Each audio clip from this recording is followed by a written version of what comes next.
ዛሬ ደግሞ የጠጣው ቀስ ብለህ በቃ እና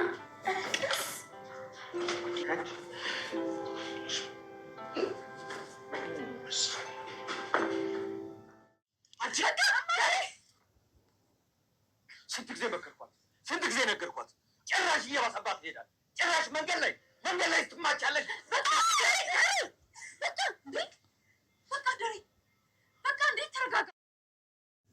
ዛሬ የብዙዎቻችን ጥያቄ ተመልሷል። እሱ ምንድነው እንግዲህ ሰላም ከማን ነው ያረገዘችው? ሰላም እንዴት ነው ያረገዘችው?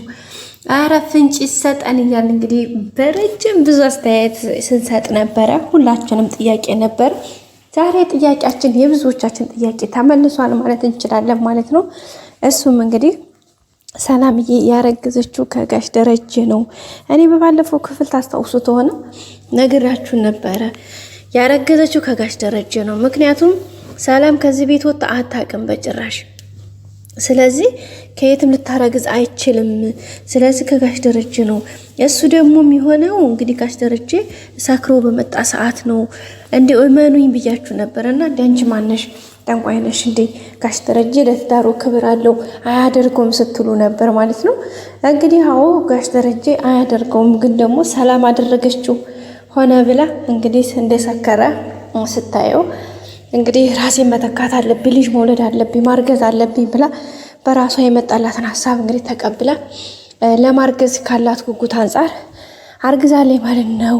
እንግዲህ ወይዘሮ ማርታ የለችም ነበረ ለስራ ወደ ዱባይ በሄደችበት አጋጣሚ ጋሽ ደረጀ ደግሞ አምሽቶ ከቤት ወጥቶ ሲጠጣ አምሽቶ ነበር የመጣው። እንግዲህ እንደመጣ ጠብቃ ሰክሮ ስታየው፣ ምክንያቱም ፊት ለፊቱ እያያት ሰላምን እያያት ጋሽ ደረጀ ስለሰከረ ማርቲ አምሮብሻን አብረን እንተኛ፣ ዛሬ እንዴት ነው ተቀይመሽ ነው እንዴ? ይቅርታ እንግዲህ ዛሬ ነው እኮ ያው ጧት ነገ ጧት እንግዲህ እግርሽ ጫማ ስር ወድቄ ይቅርታ ጠይቅሻለሁኝ፣ እንዳጠፋሁ አዋቃለሁኝ እና ይቅርታ አድርግልኝ ማርትዬ እያላት ነበረና ሰላም አይ ጋሼ እኔ እኮ ዛሬ እኮ እትዬ እኮ የለችም ከዱባይ አልመጣችም፣ እኔ ሰላም ነኝ እኮ ሰራተኛይቱ ሰላም ነኝ እያለች ነበረና ኧረ ተይ ማርትዬ በቃ ተቀየምሽ ማለት ነው፣ ስለተቀየምሽ ነው አይደለ? በቃ ይቅርታ አድርግልኝ እያለ ነበር ማለት ነው። እሱ ሲጀመር ሌላ ነገር አይመጣለትም። በሚገርም ሁኔታ ማርትዬ ነው የሚለው፣ ሚስቱን ነው የሚጠራውና እንግዲህ ነይ እንተኛ ምናምን ሲላት ሰላም እንግዲህ የሆነ ሀሳብ ነበር ወደ አእምሮዋ የመጣው። እሷም ለልጅ ካላት ጉጉት አንጻር ልጅ ራሷን መተካት ስለምትፈልግ ነው። ግን በዚህ መልኩ ባይሆን ደስ ይል ነበረ፣ ግን ደግሞ ሆኗል። ከሆነም እንግዲህ የትናንት አይደለም ከ5 ወር ከ6 ወር በፊት የሆነ ነገር ነው። ምንም ቢደብቁት እውነት ተሸሽጎ አይቀርም።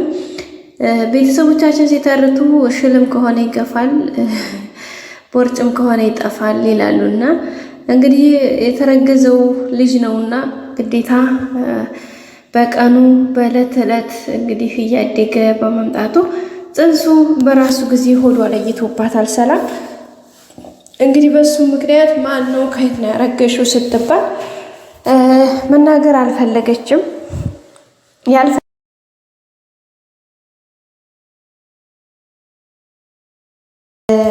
የሰው ትዳር ላለማናገር እንግዲህ እትዬ ቃል እገባልሻለሁ እያለች የዛኑ ጊዜ ከራሷ ጋር ቃል እየገባች ነበረ። ይቅርታ አድርጊልኝ አንቺ እንኳን በእውንሽ ይቅርና በህልምሽም ይሄን ነገር ልታስብ እንደማች አውቃለሁኝ። እንግዲህ እምነቴን በመብላቴ ይቅርታ አድርጊልኝ እያለች ከራሷ ጋር እየተናዘዘች ነበረ። አስበውም አልቀረች። በመጨረሻም እንግዲህ ስካሩን ተጠቅማ ከጋሽ ደረጀ ጋር አብረው አድራለች ሰላም። ከዛም አርግዛ እንግዲህ የሚታይ ነው ማለት ነው። ያው እንግዲህ እያስጨነቋት ነው እነሱም። በእርግጥ ከኤቢ ጀምሮ ማን ያስረገዘሽ? የልጅሽን አባት አምጪ። እንዴት አላበት ሊረገዝ ይችላል? ከየትም ልታመጫዋችም። ስለዚህ ደግሞ እውነት ካለሽም ደግሞ አንጪ እያለቻት ነው። በተለይ ኤቢ በጣም አበሳው እያበላቻት ነው።